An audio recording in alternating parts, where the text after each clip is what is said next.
Thank you very much, Janine. Thank you very much for inviting me to come here and present this material. What you've heard in Paris is a bit different from what I'm going to talk about today, fortunately, because I see that there are quite a few people who are also there, although there will be some overlap in the material. Just to clarify a couple of things before I begin, as you'll see from the title, we have a couple of issues involved. One is that we're talking about Nepal, the Nepal Himalaya, but we're also talking about Tibetan case histories. And essentially what I'm doing is talking about the so-called Hautes population, the ethnically Tibetan peoples who are living within Nepal. So we're not talking about case studies from Tibet proper, that is to say the part of Tibet which is now part of the People's Republic of China. We're talking about the Himalayan region, and specifically one or a couple of areas in the high Himalayan areas of Nepal. So the legal context there is obviously something that we need to take into consideration. And unfortunately, in spite of valiant efforts on the part of a number of historians of Nepal, many of them Nepalese themselves, there is still a great deal that we don't know about the legal, fiscal, political situation in Nepal, simply because the country was so diverse even after it was unified in the 18th century. So there are many areas of darkness which I hope that our fellow researchers will be able to shine light on in time to come. I've tried to... My main source, as I mentioned in the abstract, my main source, the ground source, shall we say, is a wonderful resource that was put together by Mahesh Chandra Regmi, a Nepalese historian, between 1969 and 1989. It's 21 volumes, and it's called simply the Regmi Research Series. And these are either translations or more often paraphrases of documents on an assortment of issues to do with legalism, taxation, and so forth within Nepal that, for the most part, he found in the National Archives. So it's a tremendous resource. It's now online. You can find it at Digital Himalaya in, as I say, 21 volumes. The whole thing comes to about 4,500 pages, and there's a wealth of information in there about many things, such as, for example, slavery. But it's also extremely frustrating because, in spite of the large number of mentions of slavery, the details are simply not there. We hear about prescriptions, we hear about orders from the government that so-and-so should be enslaved, that people may be enslaved in such and such circumstances. We learn that a particular person was enslaved. But you have the sense of frustration that you can't quite get behind that rather, although abundant, relatively superficial information. And what I've tried to do here, on the basis of this general picture that is presented in the Regmi Research Series and a few other historical sources about Nepal, is to try to put a little bit of flesh on these bones of individual cases.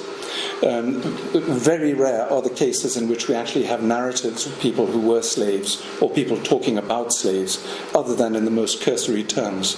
But I've taken just a few examples, and with luck, more of these narratives will come to light in the future. It's been, well, in the context of the project that Janine just mentioned, and also before that time, I've had the great pleasure of trying to collect archives from different parts of Nepal, notably the district known as Mustang. And information regarding indentured servitude, slavery, and so forth is extremely rare. And I think probably for a couple of reasons. One is that after slavery was banned, it was officially banned in Nepal in the 1920s, still nevertheless continued, and probably still does in certain circumstances. All contracts that related to slavery are likely to have been destroyed, or they are in the houses of the people who are doing the enslaving, and that would, for the most part, not be the kind of people that I was doing research among. So these documents are probably there, but probably the owners of those documents would be extremely reluctant to show them in this day and age, given the appropriately nefarious reputation that slavery has. The only cases in which we do have some information is where the documents come from community archives, where the servants, the slaves in question, were community slaves. And I'll give a couple of instances of those.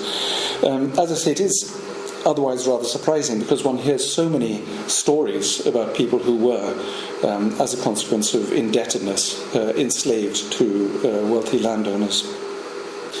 Anyway, the sources I'm going to discuss will be diverse. In certain cases, they will be recent autobiographical. In other cases, ancient, more archaic autobiographical. There will be local archival documents and a few other bits and pieces. But anyway, let's start with the background. So this is Nepal. A country that is about 900 kilometers long and 150 kilometers wide. One important thing to remember as part of the background to the present presentation is that Nepal is only as old as America. It was unified at the end of the 18th century, and until that time, what you see in front of you was actually a collection of something like 60 to 80 independent kingdoms. Some of these kingdoms were very small. One of them, at least, numbered no more than 300 houses. And for the most part, they existed as part of much larger coalitions. There was a group in the west called the 22, and there was a group next to it called the 24, representing the number of petty kingdoms in these larger confederations. And then within these confederations, there were kingdoms that were particularly powerful. This will become perhaps more relevant as we speak. The country was unified, that is the usual euphemism, after the 1750s by this figure, Prithvi Narayan Shah, who was the king of one of these very small principalities. It might actually be visible on the map, Gorkha. Okay. And because this little kingdom expanded and annexed the neighboring kingdoms and grew and grew and grew, so for the early writers about Nepal, the country was known as Gorkha, even though Gorkha technically refers to just a rather small principality. And the soldiers of this growing nation were referred to as the Gorkha soldiers, and the language that they spoke was called Gorkhali. Because at that time the word Nepal referred exclusively to the Kathmandu Valley, the three cities of the Kathmandu Valley, which my eyes are not good enough to see. Oh, there it is. Anyway, this is Kathmandu. You will read about the Nepal Valley. The Nepal Valley is what we now call the Kathmandu Valley, because Kathmandu is one of the three cities within this area. Now, of course, the name Nepal refers to this nation-state that started to crystallize around the end of the 18th century. Now, what you see here is actually only about 2/3 of what the original conquests represented. The territory conquered by Prithvi Narayan Shah and his successors extended way over to the west and also way over to the east. But then, as a consequence of conflicts with the East India Company, the territory was retracted. And then later on, the British gave some territory back to the Nepalese because the Nepalese had helped the British in their fight against the so-called mutineers in the First Indian War of Independence, also known as the Great Indian Mutiny of 1857. So Prithvi Narayan Shah, referred to by at least one contemporary British observer, a savage in silk pajamas, unifier of the country, was remarkably enlightened in certain respects. He himself was a Hindu, and he referred to his new kingdom as Asal Hindustan, the true land of the Hindus, and he contemptuously spoke of India as Mughlan, the land that was conquered by the Muslims. So he was very proud of this Hindu inheritance, which he then made the national religion of Nepal. But as I say, he was enlightened in a number of respects, and one of these was with regard to slavery, apparently. And he was in favor of the emancipation of slaves. Slavery was very widely practiced in Nepal at that time, and he actually emancipated his own slaves, the palace slaves, and made them soldiers in the army. He tried to encourage his officers and the other aristocracy of Nepal to do the same, realizing that this was a quixotic enterprise because it would simply cause too much social mayhem if suddenly everybody liberated their slaves. People needed their slaves, and he didn't impose that, but he did try, in addition to liberating his own slaves, he did try to restrict the enslavement of new candidates. So, anyway, a rather enlightened policy. This was all unravelled not long after his death. His son died fairly young. His grandson was really his heir, Ran Bahadur Shah. And Ran Bahadur extended the conquests into the far west of Nepal and on into Kumaon and Garhwal, now parts of India. The rule of the Gorkhas there is said to have been especially brutal, not only in terms of their savagery with regard to populations that resisted, who were simply annihilated, but also with regard to slavery. It's said that during the period that they were in Garhwal, they took something like 30,000 slaves, and when they were occupying Dehradun, this is on the authority of certain British travellers who went through there and met the local governors. Dehradun, now a well-known city, which many of you will know, was the site of a slave market through which something like 200,000 slaves are supposed to have passed.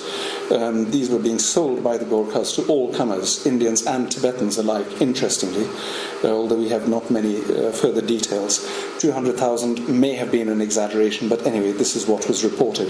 And the slaves ranged in age from 3 years to 35 years, and they fetched the same price as a camel, which was about something between 50 and 100 rupees. Horses cost more, quite a lot more. And also when the Gorkha soldiers were returning to eastern and central Nepal, then they would always, invariably, so it says, bring back a number of slaves with them. So there was certainly no restriction on slavery at this time. The next important figure in the history of Nepal I want to mention is this one.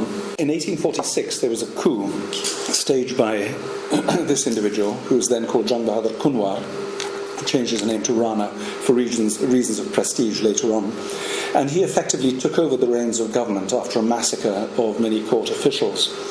So after 1846, for the next 100 and something years, there was effectively the rule of dynastic prime ministers under Jang Bahadur's descendants.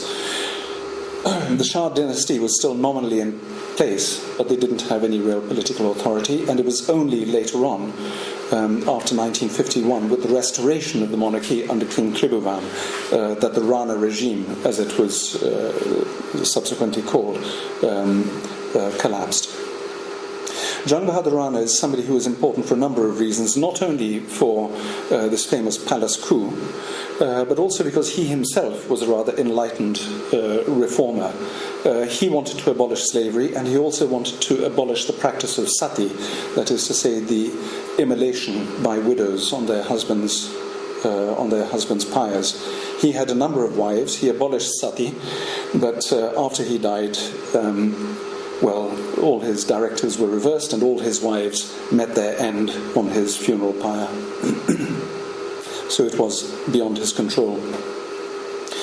He was responsible for establishing a national code, about which I'm going to have more to say presently.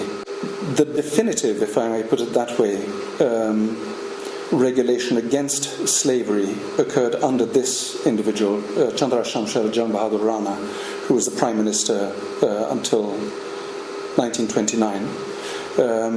He famously visited the United Kingdom in 1909, created a great impression there. Here you see him with his two wives, spoke fluent English, an unusually enlightened individual who established the first college in Kathmandu, and also in 1924 made a long, heartfelt appeal for the abolition of slavery. It was implemented a couple of years later, but a great deal of confusion seems to have remained afterwards. He understood that it was going to cause economic hardship for the slave owners, and he recompensed them. He raided the fund of the main temple in Kathmandu, the Pashupatinath temple, and I can't remember where the zeros end, but it was either 30 or 3 million rupees that he used to recompense the people in exchange for the manumission of their slaves. Now, back to Jang Bahadur, the founder of the Rana regime. One of his greatest achievements was the so-called Muluki Ain of 1854. This was the National Code, which has been the subject of a famous study by Andras Hofer, and it's thanks to his work on the subject that the following details come. I'm told actually that there is a full translation of this work. It's a massive work that's being carried out by our friends in Heidelberg, particularly under Axel Michaels. So that's something to look forward to in the coming years. Anyway, according to this, it wasn't actually a creation of a caste system. It was a formalization of several caste systems. There were several caste systems existing in Nepal at this time. And what Jang Bahadur Rana did was to, at least under his direction, it was these various caste systems, those of the Kathmandu Valley, those of the other kingdoms, were mashed together into a single caste system supposed to represent the entire country. So in some ways, this can be regarded as the first real work of ethnography in the country, because castes were based not only on occupation, but also on their ethnicity. And contrary to the Indian caste system, where all Janajatis, all members of ethnic groups, are regarded as being outcasts, the backbone of the Nepalese caste system is provided by the ethnic minorities, who are actually not really minorities, taken in their entirety. So anyway, the caste hierarchy that was developed, and for this purpose, Jang Bahadur accepted the concept of slavery. All the people in Nepal were divided into 5 caste groups, based, as I say, either on ethnicity or their occupation or their perceived correspondence to one of the Indian varnas, the so-called the colours of Indian religious ideology.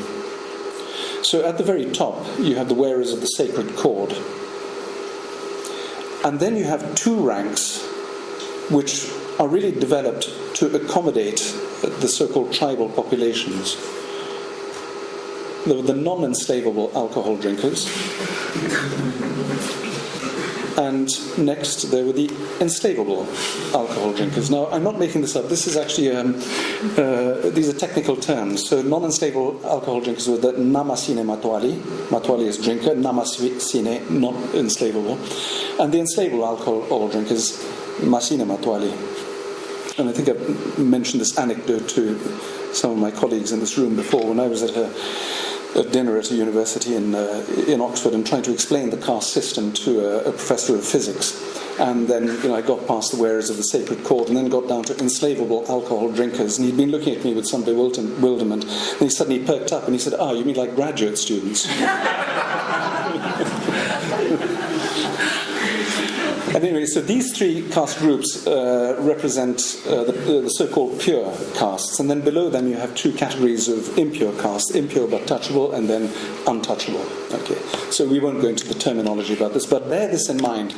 What this means essentially is that if you're in the top rank, and this of course includes ranks such as Brahmins, Kshatriyas, and Thakuris, and so forth. If you're in that rank, you may not be enslaved as a punishment according to this national code. Only if you are in the third rank, if you do something wrong, is enslavability a punishment that does apply to you. You know, there are all kinds of dreadful things that can happen to you if you're indeed two upper castes, but you cannot be enslaved.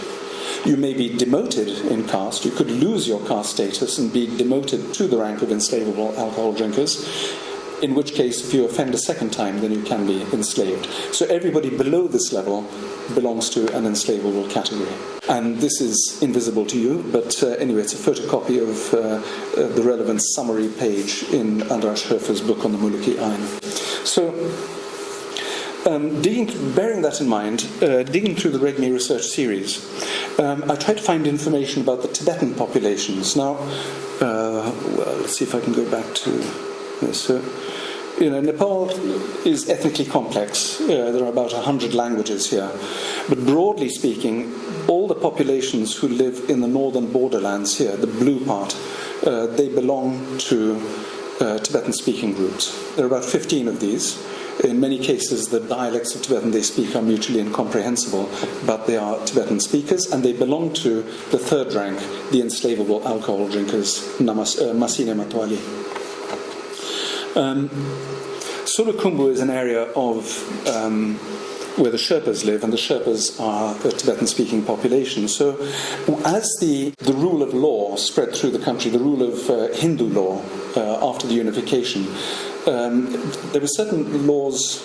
There was a twofold legal system. One was blanket laws, which applied to everybody in the nation, certain Hindu principles, and others were local laws which were formalized. So, for example, the practice of polyandry, fraternal polyandry, was regarded as acceptable for populations living in the high Himalayas, whereas it would have been illegal for the Brahmins. Okay, so there was a certain recognition of existing local law. One of these blanket laws was the illegality of slaughtering cows. This was an absolute no-no. And a commission was sent out to Sulukhumbu and another area. And the commission said that, well, if we're going to punish people who kill cows, we're going to have to punish everybody because they're all killing cows over here. But interestingly, they said, okay, from now on it's going to be the basis for punishment. And the offenders will be sentenced to death or sold as slaves, and those who are executed, their families will be enslaved.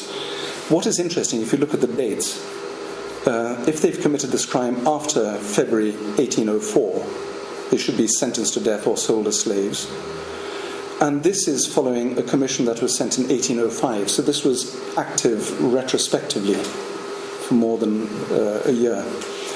So anybody, basically what they had created was an enormous source of slaves. Because anybody could be enslaved, since practically everybody had been engaged in this.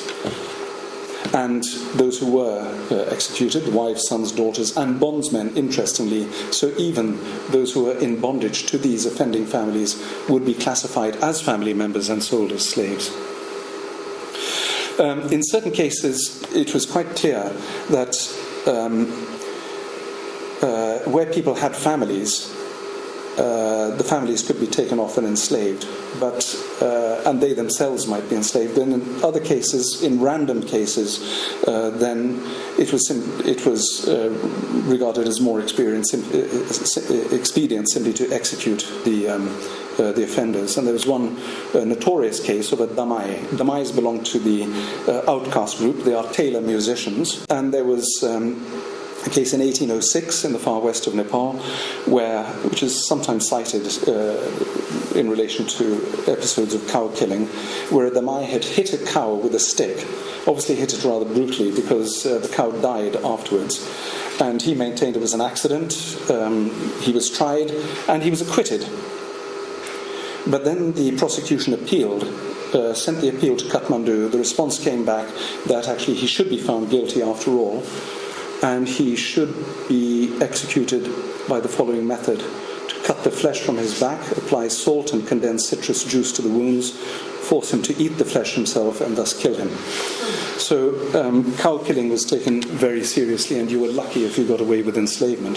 So in certain cases, enslavement was the soft option, considering what might happen to you. And this was the case with cow killing generally. So persons who commit the heinous crime of slaughtering oxen in a Hindu land shall be flayed alive, impaled, or hanged upside down until they are dead. Their property shall be confiscated, and members of their families shall be enslaved. Looking through all these various notices concerning slavery, it's not always very clear what's going on. So in certain cases, and this is a theme that's going to come up, so people who are guilty of certain crimes, they can be punished with a fine, 40 rupees, that's quite a lot, and enslaved if they are unable to pay the fine. So you could buy yourself out, and this is something we're going to see in a number of particular examples I'm going to give you, that as long as you had the wherewithal, you could avoid enslavement. The next line is completely illogical. No person shall be enslaved if he is unable to pay fines. And I presume that that is a mistake in the English translation of Regmi. One assumes that it should be if he is able to pay the fines. But we don't know, because frankly a lot of this is full of inconsistencies. Laws were made, laws were reversed, laws applied only to certain parts of the country, so the situation really is quite confusing. I found only a few references to Tibetan slaves in Nepal, and this only by name. Chini is a Tibetan name. So she features, she's already a slave, and she's owned by a Karki, who is a high caste individual, and she is proved to have committed sexual intercourse with Punnarayan, who is a Dhobi, who is therefore an outcast. She kept the affair secret and then committed sexual intercourse with a Newa, and allowed others to use water contaminated by her touch. So the offence there is not that she had sexual relations with an outcast, but that she kept it quiet and therefore polluted everything she touched in the house where she was a slave, and that is a serious offence. And to judge from other cases, it's quite possible that the Dhobi would have been executed for that, and she would have undergone some further punishment. And this is the only other reference I found where, again, sexual relations between two slave girls, Chuki and Chini, both Tibetans, to judge from the names, and this is all it says. So we have no backstory to this or what the consequences were. Okay, so we move on then. After this declaration of the abolition of slavery by Chandra Shamsher in 1924, it seems to have been implemented a couple of years later, rather lamely. But then there were amendments which are, as I say, rather confusing. So you could still actually sell people, but as long as the price was less than 60 rupees. I don't know what to make of this. I'm presenting it to you. This is what I found, and it's clear that there is more work to be done on the subject about the legality of slavery in the country, under what circumstances. And we won't spend too much time on this. Let's get on to the specifics. Okay, so now to get to particular anecdotes about enslavement. One account we have of near enslavement is from the autobiography of an eminent Tibetan, or a member of the Tibetan aristocracy in this area, in Mustang, one of the 75 districts of Nepal and a former Tibetan kingdom. In the southern part of Mustang, around here, there was an aristocratic family who were the rulers of southern Mustang. And as a consequence of wars between Mustang and Jumla, which was the main kingdom in the Confederation of 22 that I mentioned earlier, way over in the west, a lot of the families here were reduced to penury. Now, the author of this autobiography, a very famous Lama called Tenzin Repa, born in 1646, died in 1723. He talks about his childhood. There's this rather touching account about when, I'll read it to you, when my eldest brother was 11, I was 7, my father died. We were like the children of hungry ghosts, able only to speak and walk, and we haunted people's kitchens. So already the family has fallen on hard times because the father has died. And then one day the rich Brahmin said he needed money we owed him, and he came to get it, but we couldn't find the means to pay him. And the Brahmin said, if you don't give me what I'm owed, I shall take 2 boys with me. So these would have been the compensation for the failure to repay debts, something we'll see more of presently. My brothers and sisters didn't even dare to go outside the door, but sat a long time in hunger. And I thought of the proverb, without wealth you have no friends, without teeth you cannot eat. And then the enemies, these are the soldiers of Jumla, took away all the cattle, and the king's mules took whatever household property there was as provisions for the troops. There was no food or clothing, and all of us, mother and children, were desperate. Although I was a high-born boy, I had no wealth, and everyone despised us, saying that we were insignificant and powerless and of inferior status. So there was this real danger that they were going to be sold into slavery to the wealthy Brahmin from the south. But then his uncle rescued them, Lama Chudzin Palzang, heard that his nephews, and here is the term, to become slaves in the south. Mun is a kind of derogatory term meaning, the southerners. And Yok means servant or slave, depending on context. Many people were ashamed, and because his compassionate heart couldn't endure this, he gave us more than 20 Indian pound, that's 10 rupees. And anyway, that was enough to repay the debts. Now let's go to some local documents. The documents in question are mainly from this area, from the middle part of Gilling, specifically here. And this is the archive of Gilling. Doesn't look like much, but it's an incredibly important source for local history. 170-something documents kept in this box. Now, many of the documents that you find in here, and the period we're talking about is mainly from the mid-19th to the mid-20th century. Many of the documents concern debts. They're about debts being incurred and the conditions on which debts should be repaid. Non-repayment of loans is very common. And here's an example of precisely one of these documents from 1860s or something, 1875, here we go. So somebody called Chikyap Dorje has taken a loan from the monastery. This is the way the monasteries and nunneries used to fund themselves, one of the ways. They would lend money out, and then with the interest they would perform rituals. Okay, so they had a fund, and the fund was based either on donations or the yield from the lands which they already had. So in this case, Chikyap Dorje has taken a loan of 34 rupees, and he's unable to pay the 3 litres of barley that he owes, which is the interest. That's what 1 soa is.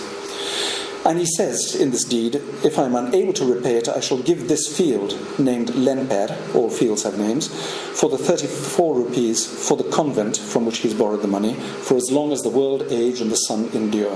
And then there are these formulae of immutability. The colour red shouldn't fade, and the sediment should not rise from the deep. So in other words, if you take out a loan and you can't repay it, you lose certain assets that you put up as security. And most commonly, these assets are land. Sometimes they're trees, but most often land. Sometimes they're jewellery. But if you haven't got assets, then the picture changes. So here we have the village of Gilling. This is it over here, the old part of it. And here we see what happens to an individual who committed a crime and was... so in this case it's not a debt, it's the payment of what they call the kunjal, the payment for theft. So he was found to have committed a crime, but he couldn't pay the recompense. And as a consequence, his family were penalized as follows. So Dorje, the son of Gargyab, who eats in the palace, meaning that he is a servant of the palace. You can see there is actually there's a palace up there. It's now in ruins, but that was the palace. Has stolen 3 of Batuks and 2 of Headman Pakla's goats, wrong people to steal from, obviously. Because Gargyab was completely lacking the means to pay the compensation, The steward said, when you were young and able, you built a 3-roomed house on Gilling's land. That 3-roomed house, with 63 beams and 3 doors, obviously worth a great deal more than the goods that he stole, is to be given to the community of Gilling to sell it or to do with it whatsoever we wish. Yeah? So he lost, or rather, this man lost the house he had built at great expense and at great effort, because his son had committed a crime. His son had stolen a goat, and they lacked the cash wherewithal, or the grain, or the land with which to recompense the theft. So this was the danger. If you didn't have the means, you were in trouble. Now I'm going to turn to a completely different kind of source before we go back to documents. This is somebody whom some of you in the room know. It's a photograph that was taken about 40 years ago. Somebody called Nima Dandul, who comes from a priestly family. This little settlement over here called Tsoknam. This is the house. And the house actually has an archive, which has been the subject of a separate publication. But the story that I'm going to tell you now, it doesn't feature in the archive. It's his own personal story. Now, interestingly, he has written his autobiography. He's written it not in classical Tibetan, but in dialect, which is nice. Nobody's ever written anything in the local dialect before.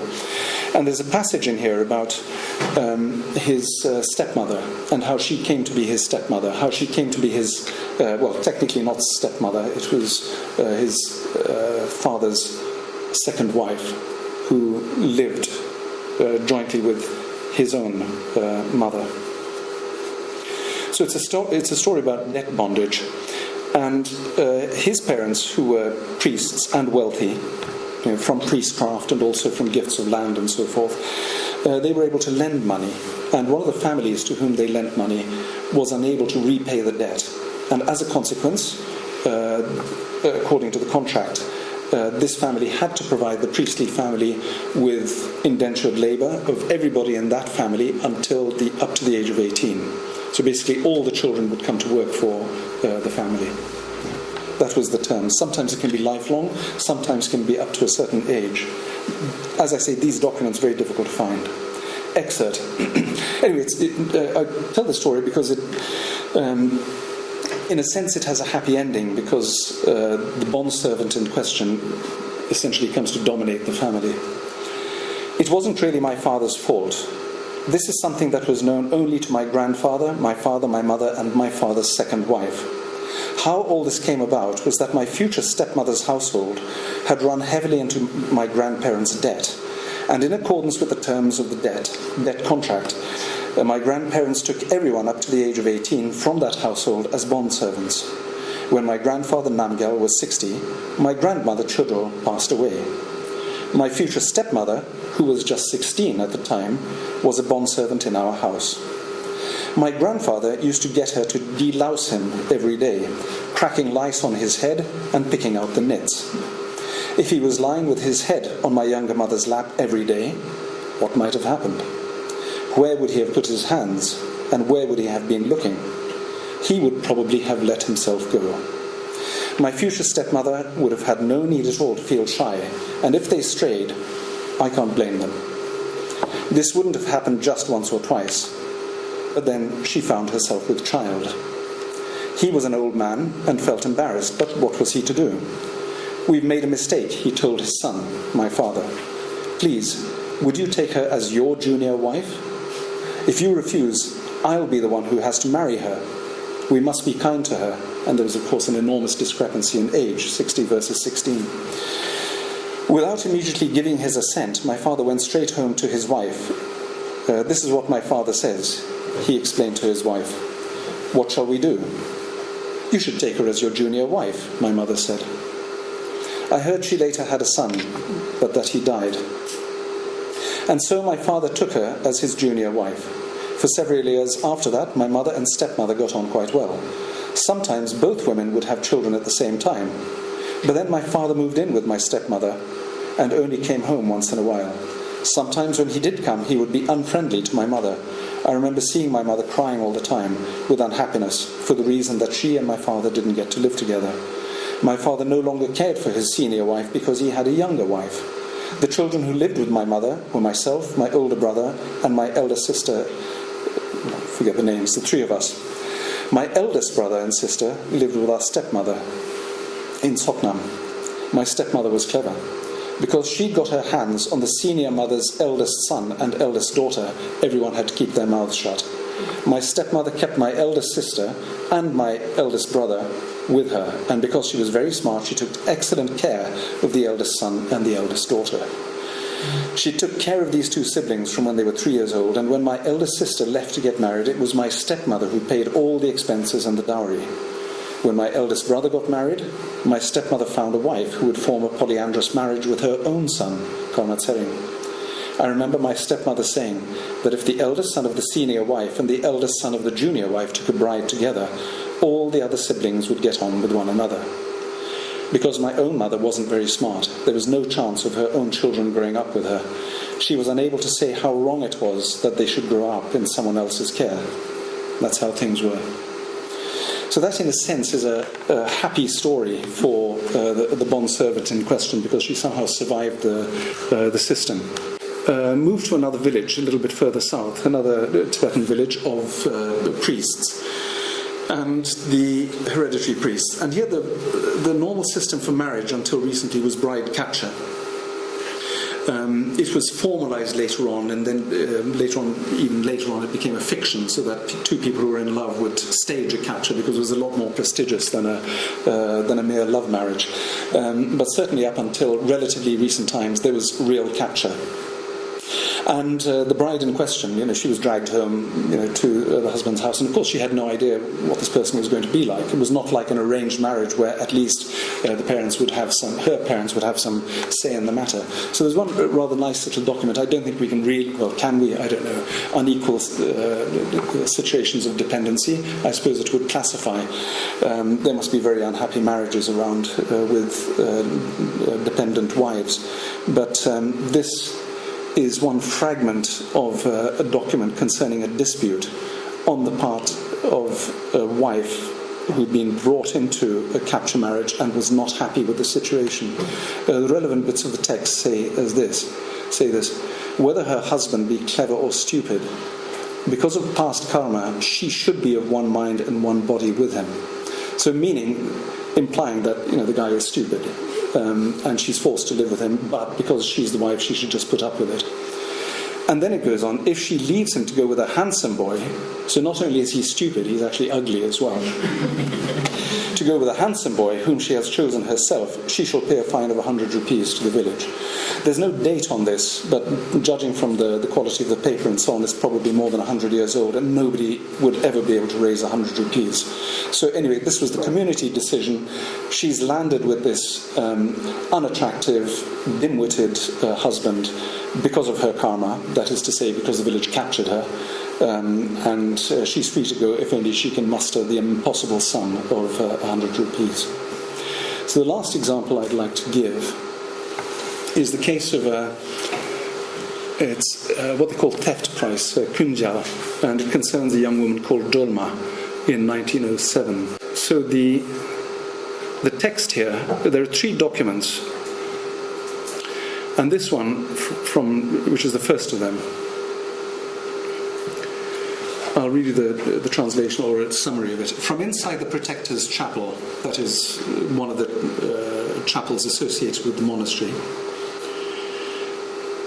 Enchung, a man from Hor, he turns out he's not actually a native of Mustang, he's probably a vagrant, a labourer, a trader, we don't know, from somewhere in northeast Tibet.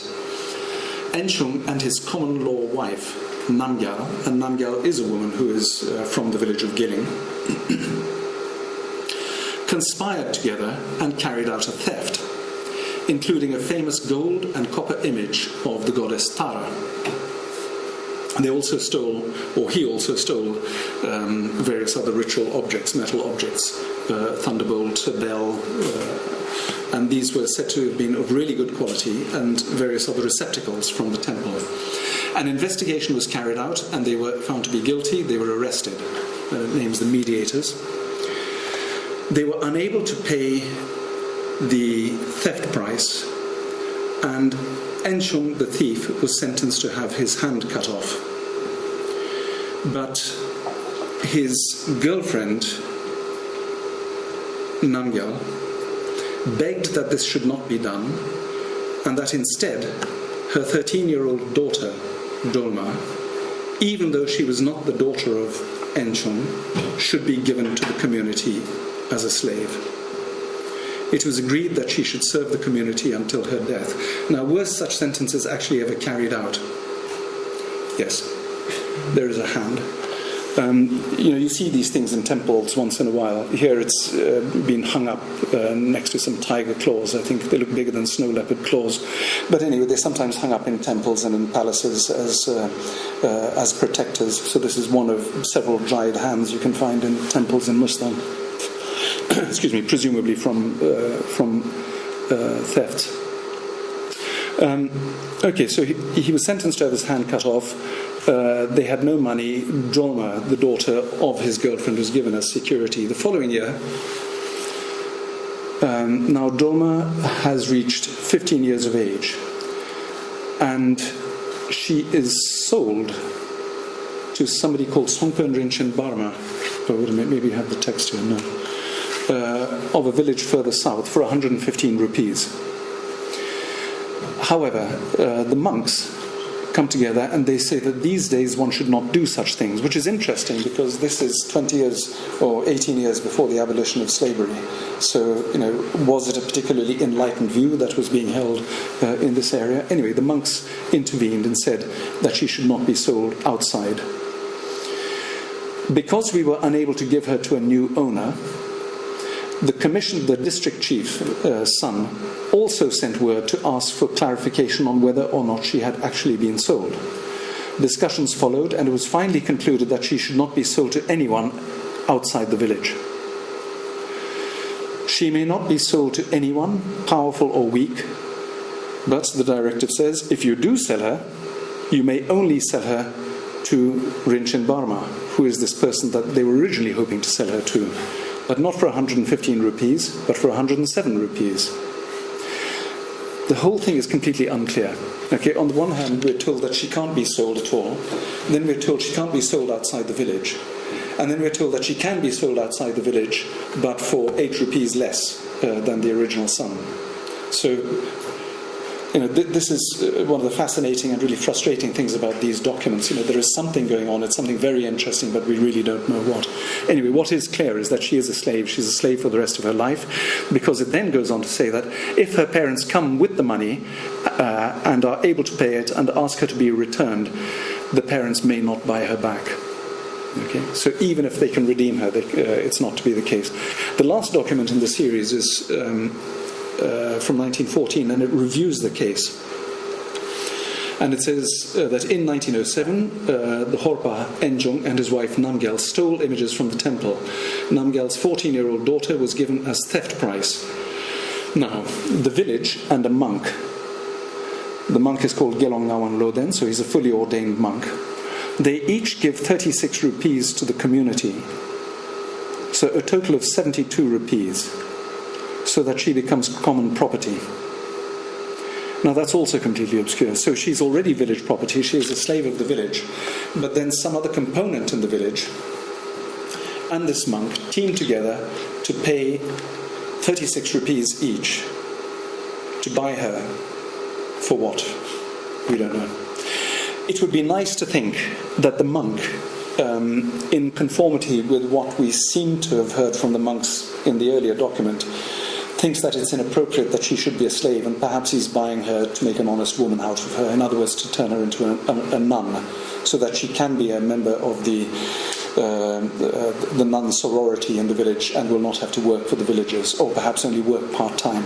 Many mysteries remain. Anyway, these are the kinds of little indications that we start to find as soon as we scratch below the surface of these rather abstract declarations that are found in the Regmi Research Series, and perhaps with a bit of effort we'll find more such private stories.